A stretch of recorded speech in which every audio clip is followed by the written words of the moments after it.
Good afternoon, everyone. It's 2 o'clock, time for our 2 at Tuesday update. And I am pleased to be joined by Dr. Gail Burstein, who you'll hear from very soon, as well as Kendra Schmidt from Deaf Access Services, who will be providing the American Sign Language. We have a lot to go over. This is actually probably the most comprehensive report we're going to have in some time. Lots of information on vaccine as well as COVID-19 cases and some trends we're seeing in the community. So let's get right to it. Oops, I seem to have hit the wrong thing here. There we go. Total cases through March 7th, 66,452. We have seen the 7-day positivity rate kind of level off. It's now at 3.5%. We've had some days in the 2s, and then we've had some other days in the high 3s.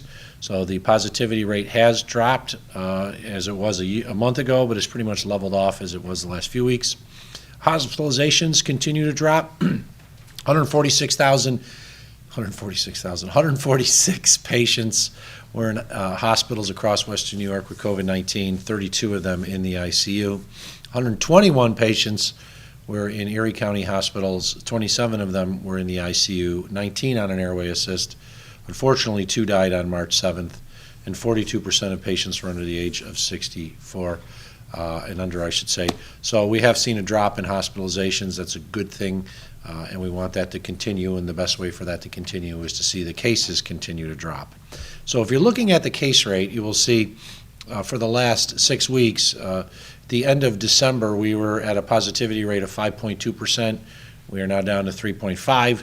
It's not really much of a change from the prior week, which was 3.6. We once again have seen a drop in the number of tests that were performed, and we have seen a drop in confirmed cases, but the positivity rate really hasn't changed that much. So basically 3.5% of all tests that we're doing are coming back positive, which does prove that there are COVID-19 cases, new ones in our community. And just as an example of that, there were 1,608 new confirmed cases. These are not repeats. These are new confirmed cases of COVID-19 for Erie County in the week ending March 6th. So there are still people getting sick with COVID-19. And as I talked about last week, there are people who haven't even gotten sick yet who will get sick and unfortunately probably die from COVID-19. That's why we need to continue to do our best to protect everyone in our community. The zip codes numbers, I'm very disappointed to see that my hometown of Lackawanna is still number 1, and it actually went up by percentage. It was 6.8%, I believe, last week. It's 7.0, so I don't know what you're doing in Lackawanna, but you guys have to, and men and women have to do a better job of protecting yourselves. If you're partying, things like that, please be careful because COVID-19 is still in our community. And Lackawanna had the highest rate as it pertains to not only the percent positive, basically double what we are for average for the county, but also the highest on a 7-day average for an average of 100,000 population. We still have new cases that are across our community in urban, suburban, and rural settings. But it's disappointing to see that in my hometown of Lackawanna, for whatever reason, it is not being taken as seriously as other places, and that is bad because people are catching it and getting sick. Hospitalization data, we talked a little bit about this already, but you can see the trend line for the last 2 weeks. Overall hospitalizations going down, slight declination in hospitalizations associated with ICU patients, as well as those that are on airway assist. And we have continued to see deaths in Erie County. We did have 1 day in the last week where there were no deaths in a hospital as a result of COVID-19, but we're still seeing individuals dying as a result of COVID-19. And as always, we offer our deepest condolences to the family and loved ones of those we've lost from this terrible disease. And looking at the numbers, there are now 10 individuals who died in Erie County in the month of March alone from COVID-19, and that is through March 4th. So that's more than 2 a day on average. And February, we're still cleaning up the numbers, but at this point there were 133 individuals who unfortunately died of COVID-19 in the month of February in Erie County. And it just goes to show that COVID-19 is still out there. People are getting sick, and unfortunately people are dying. 1,677 people have died from COVID-19 in Erie County, and we still have not hit the 1-year anniversary of our first case. We actually had 3 cases that we announced on March 15th of 2020. So we still don't know the full extent of how many people have died in 1 year in Erie County from COVID-19, but the number is not good. So we are saddened to see that people are still passing from COVID-19, and they're not all seniors in nursing homes or non-ambulatory. Some of these individuals are people we know in our community. I want to talk a little bit about vaccinations and where we are with regards to percentages for the entire county. So 19.8% of all Erie County residents have received a first dose, but we want to note that children 17 and under cannot get the vaccine. And there are roughly 180,000 individuals in Erie County that are under the age of 18. So when you take a look at the numbers and do the percentages, roughly 24.2% of all adults in Erie County, not just those who qualify, all adults have received a first dose of the vaccine.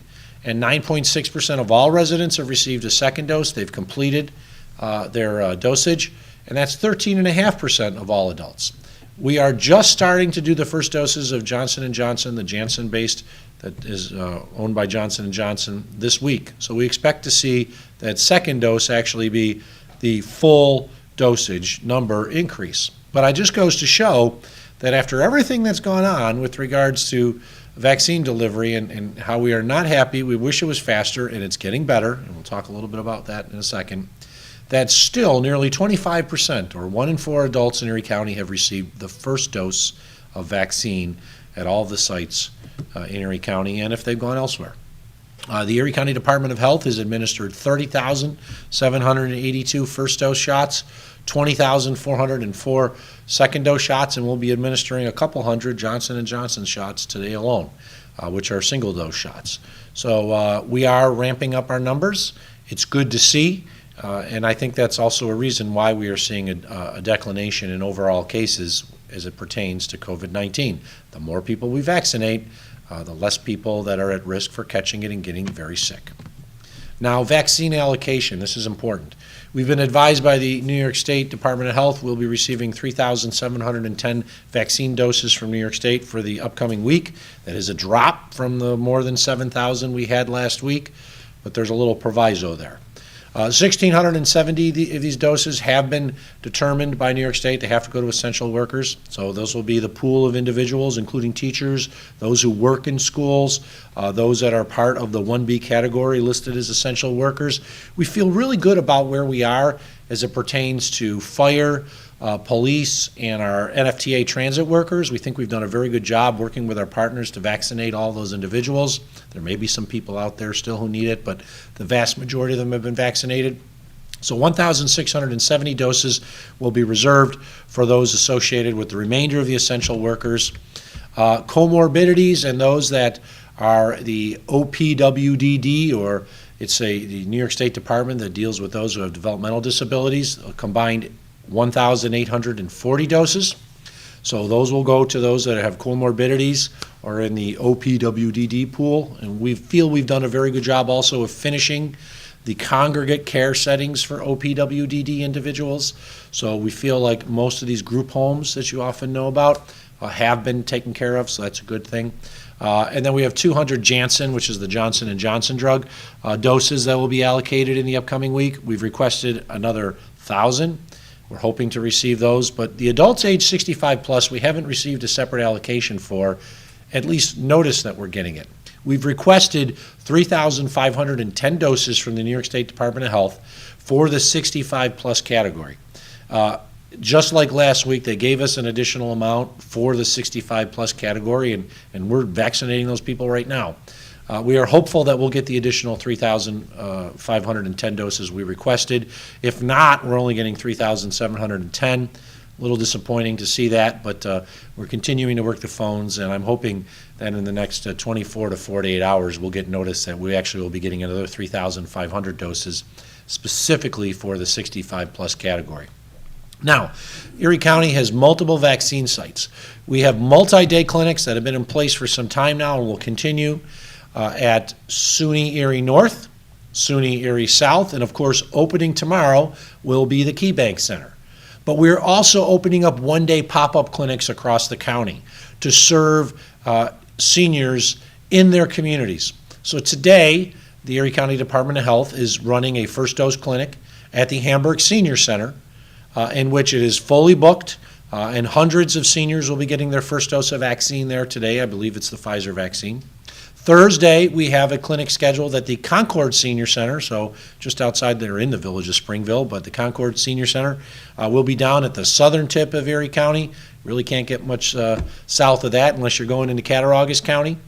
So Thursday, we have a pop-up clinic scheduled for there. Next week, we have a pop-up clinic scheduled for the town of Cheektowaga Senior Center. These are one-day clinics. We are utilizing the list of individuals who requested to be put on our waiting list, our notification list, to inform individuals of these pop-up clinics. So if you're searching for these clinics on the New York State site, you're not going to find it, because we've been authorized to basically reduce the population that is on our waiting list, utilizing those who applied previously that are 65 plus. All these locations are by appointment only. If you do not have an appointment and you walk in, whether it's the multi-day clinics at SUNY Erie sites, the KeyBank Center, or the pop-up clinics, you will not be able to just walk in and get your dose. We're not in a situation to be able to do that yet, though I'm hopeful, because of the passage of the American Rescue Plan, that is something we will be able to do very soon as more clinics are opened. So if you want to be included on the notification list, and there's thousands of people already on there, but if you want to be included on the notification list, you can go to the website, www.erie.gov/vaccine notice. Fill out the form, fill out your category. You will be included in the list as we move down these lists. And we are doing, as we said, we're going to do over 3,000 seniors this week. We had approximately 17,000 seniors on the waiting list, but we feel if we get a substantial amount of doses in the next few weeks, we'll be able to clear out these waiting lists, if not by the end of March, at least early April. So that's a good thing. So if you want to receive notification, please sign up at Vaccine Notice, erie.gov/vaccine notice. And with that, I'm going to turn it over to Dr. Burstein, who's going to talk about the eligibility, which has changed. Governor Cuomo announced earlier today, and the biggest thing we want people to know is eligibility does not mean availability. Kendra can take a rest.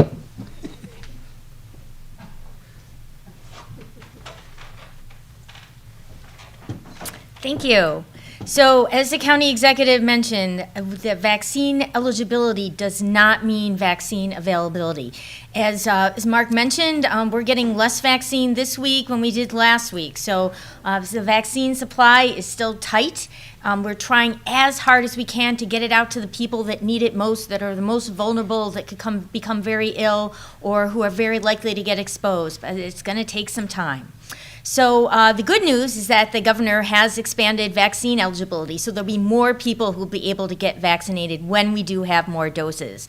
So starting on March 10th, all adults ages 60 plus will be eligible to get vaccinated, so that's moving from 65 plus to 60 plus. Also, starting next week, every vaccine site will be open to every single category of eligible New York State residents. So in the past, we had restrictions that we could only run pods for vaccine clinics for 65 and up, or for essential workers, or for healthcare providers. And now, all the vaccine sites will be able to offer vaccines for anybody who is eligible. So we won't have to stay in any lane, and it'll be so much easier for people to make an appointment and get that vaccine. The caveat is that for pharmacies, they still can only vaccinate people who are 60 and up and school staff.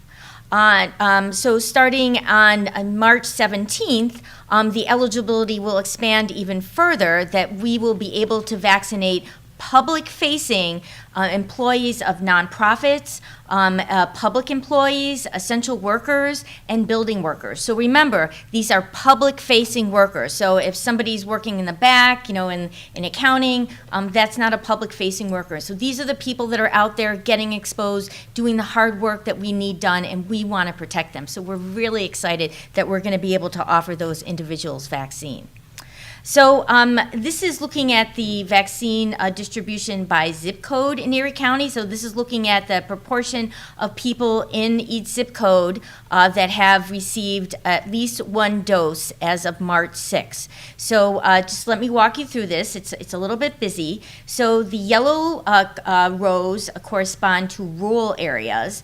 The green rows correspond to suburban areas, and the blue rows correspond to urban areas. And so you can see that the disparity is not is also based on where people live, but it's really, we feel that it's more based on income. So we see that people living in poor areas, whether they be in the city or in rural areas, are more likely not to be immunized compared to people who live in areas that are wealthier. And also people that live in areas that have easier access to vaccine, where more vaccines like clinics are located.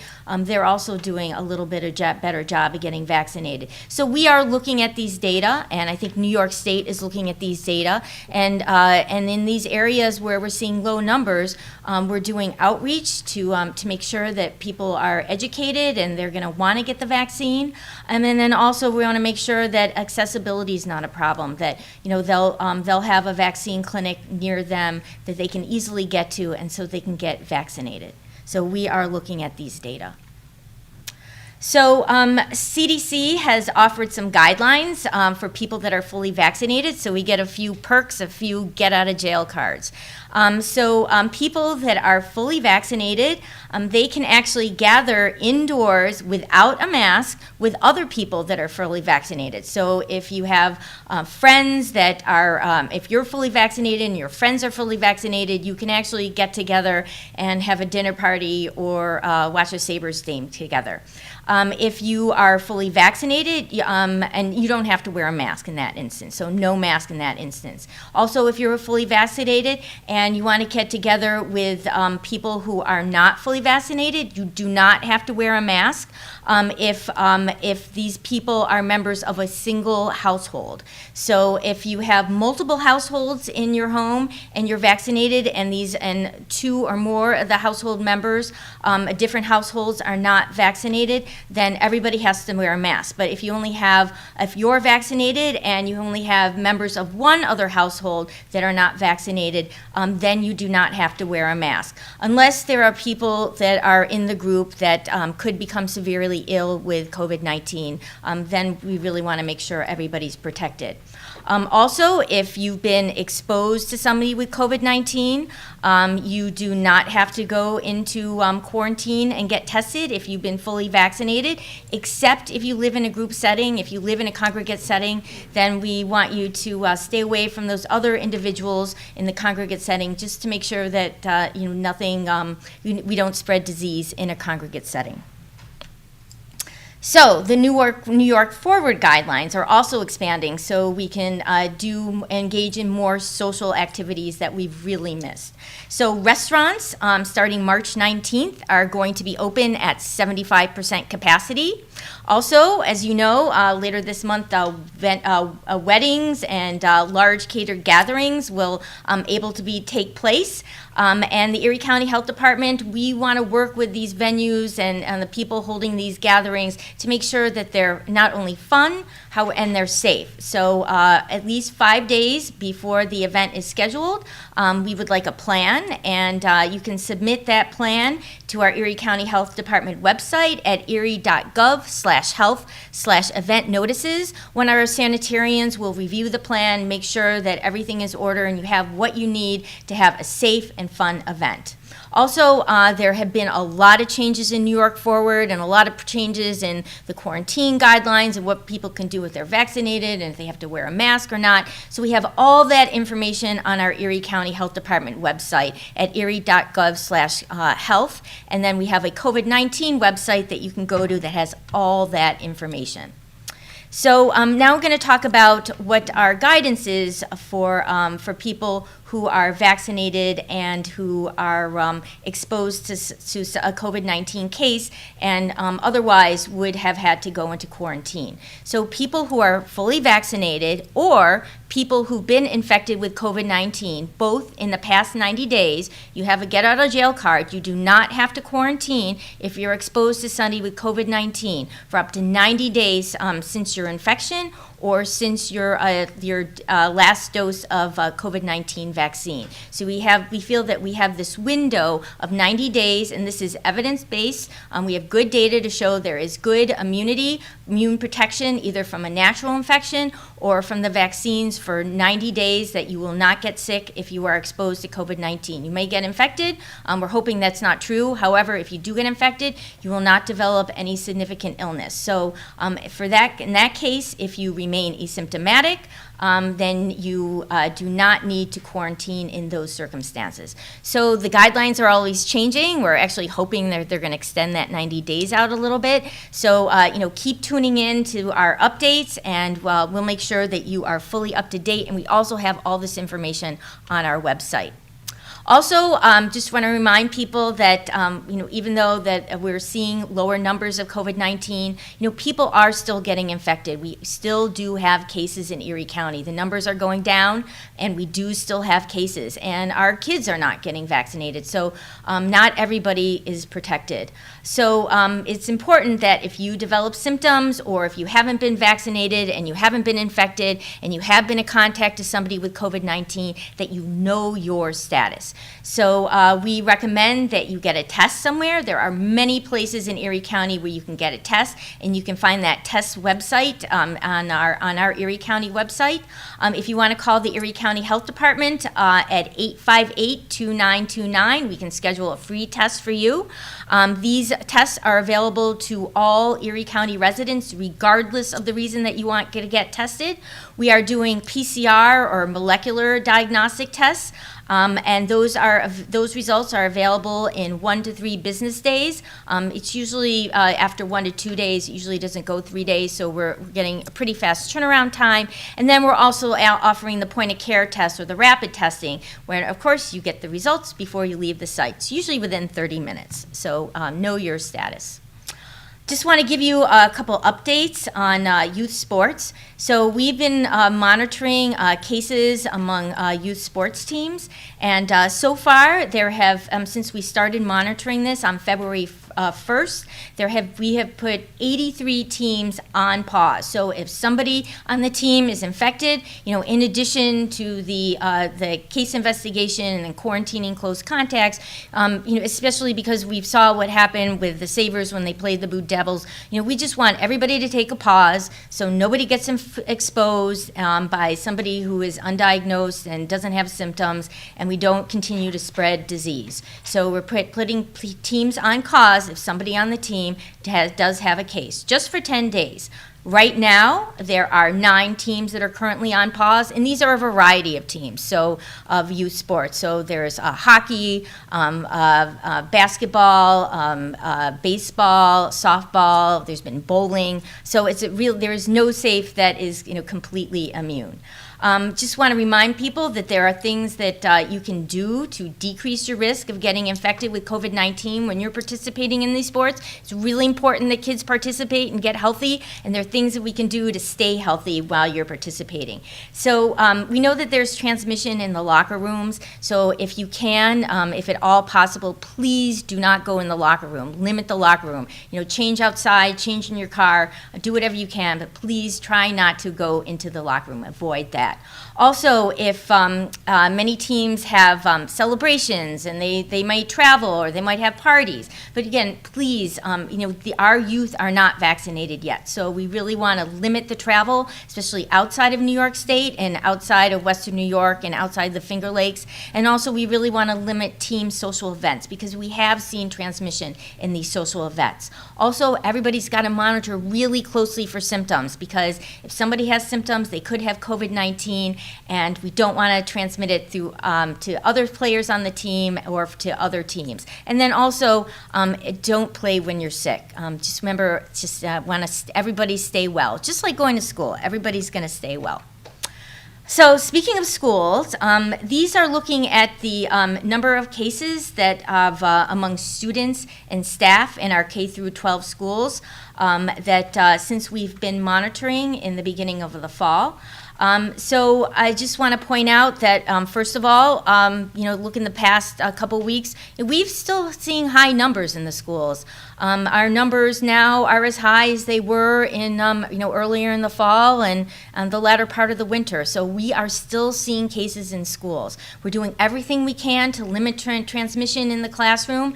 However, there are still cases in the schools.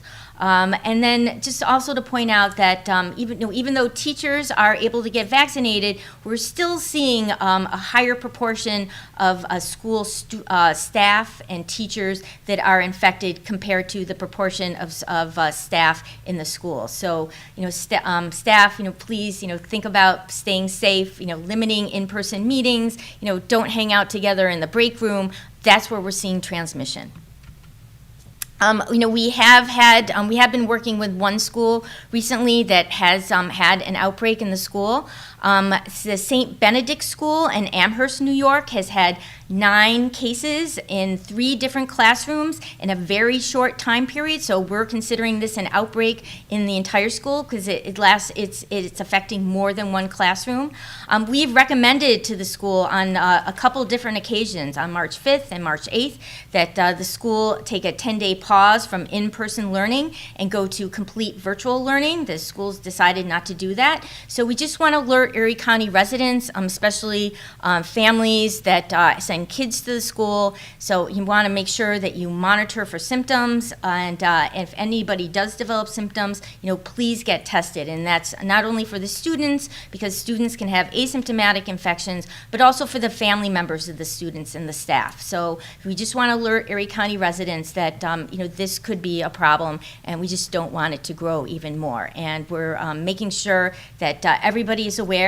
If you want to get tested, again, from the Erie County Health Department, call 858-2929, and you can schedule a PCR test to know your status.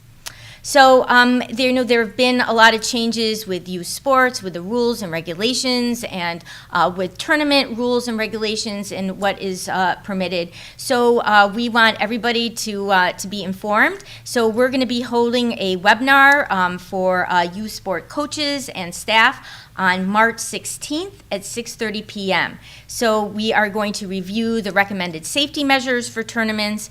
We're going to review the facility requirements and tournament requirements, what we do for case investigation and contact tracing and isolation and quarantine, and then answer all your questions and also to provide some resources. So if you want to participate in the webinar, which will be a lot of great information, so if you're planning on participating in a tournament, and you're a coach or work with a team, please call 716-858-7690, and we will send you a link so you can log in to that webinar. And I am going to turn it over to the county executive and take a breath, and he will entertain questions. So thank you.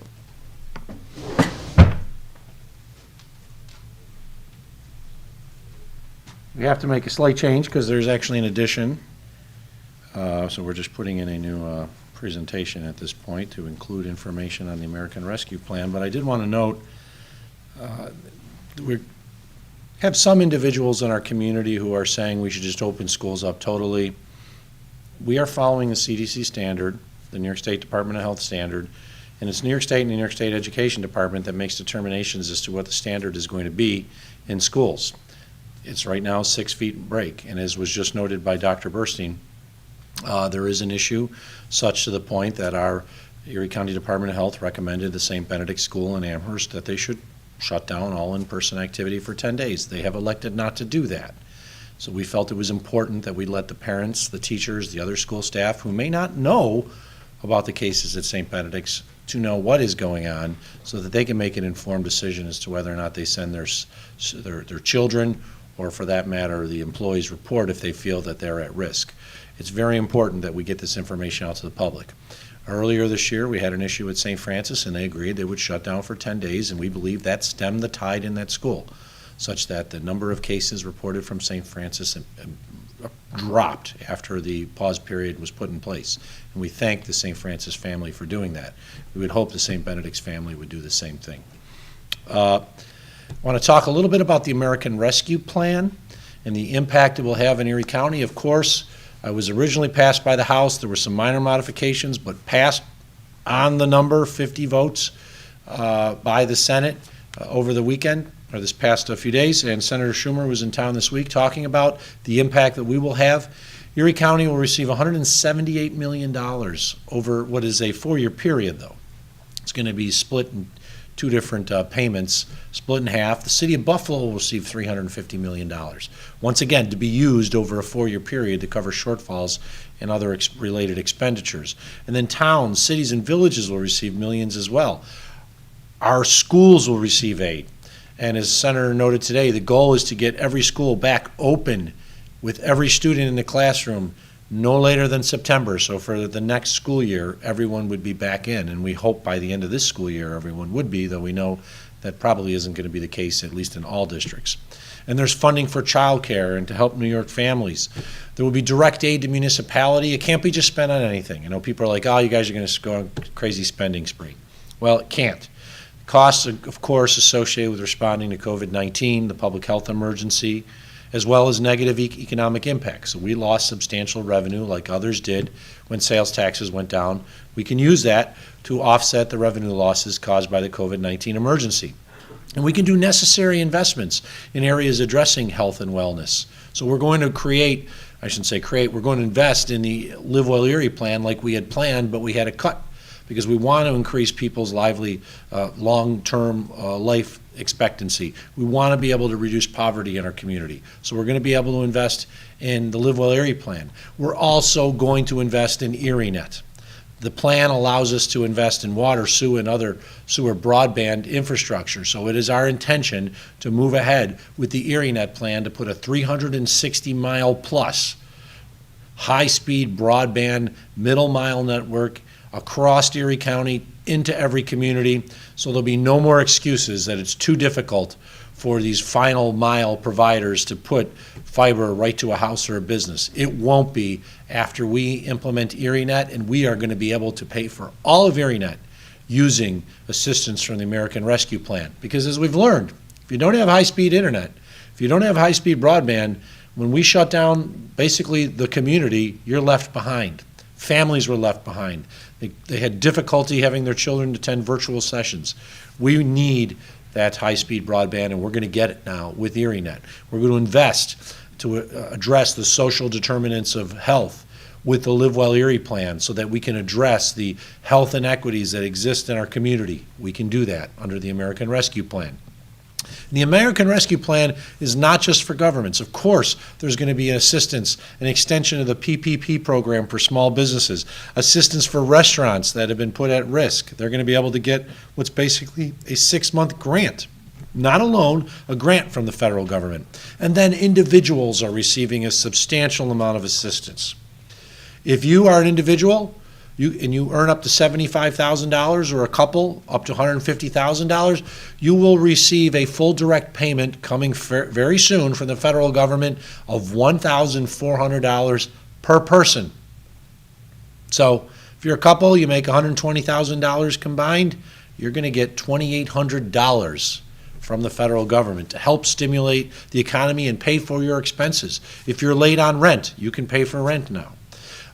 If you have dependents that you declare on your tax return, you will get an additional $1,400 payment for each dependent.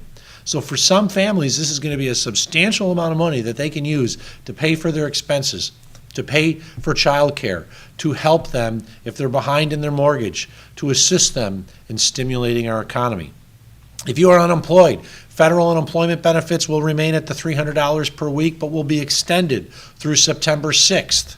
So if you're currently receiving federal unemployment benefits that would have run out, it's going to be extended until September 6th. And the first $10,200 of unemployment benefits for households with incomes under $150,000 will not be taxable. And it is taxable, but it will not be taxable. So if you've received unemployment benefits, you don't have to worry about paying personal income tax and the federal government on that. if it's under $10,000. There's going to be assistance in growth in the child tax credit, increasing the amount from $3,000 to $3,000 for ages 6 to 17 and $3,600 for children under 6. And there's a gradually reduced amount depending on how much you make. But this child tax credit is really going to help individuals, especially those that are in poverty. And families eligible for the full credit will get payments of up to $300 per child per month from July to the end of the year, which is going to be a huge difference to families that are at risk of losing everything. Families that are on the edge. They're often called ALICE, asset limited income constrained, which means they're barely making it. They're going paycheck to paycheck, and these families are very close to being in poverty.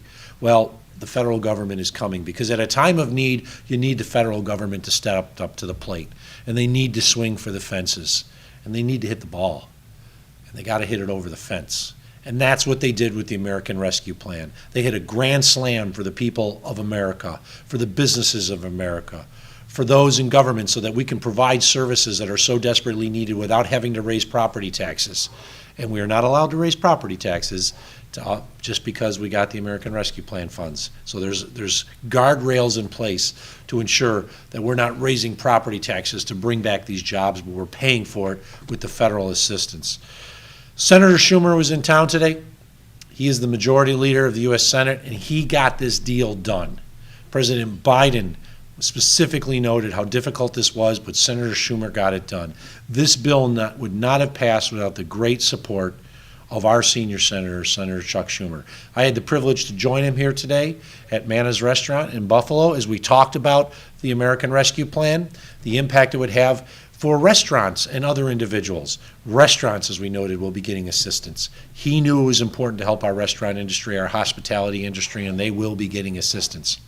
So on behalf of the people of Erie County, and for that matter, my county colleagues across Western New York, I want to thank Senator Schumer once again for his strong advocacy, his dogged determination to get the American Rescue Plan done.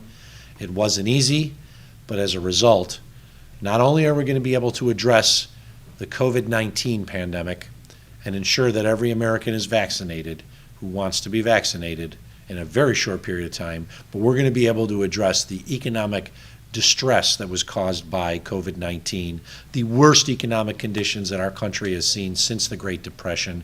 We still haven't recovered from it, and the assistance that was provided by the federal government to local governments will give us the money we need to ensure that we're not only being able to return people to work that unfortunately had to be laid off, but we can invest in the programs that will make a difference in our community. So thank you, Senator Schumer. And with that, we will open it up to questions. Just a reminder, please hit *6 to unmute your phones.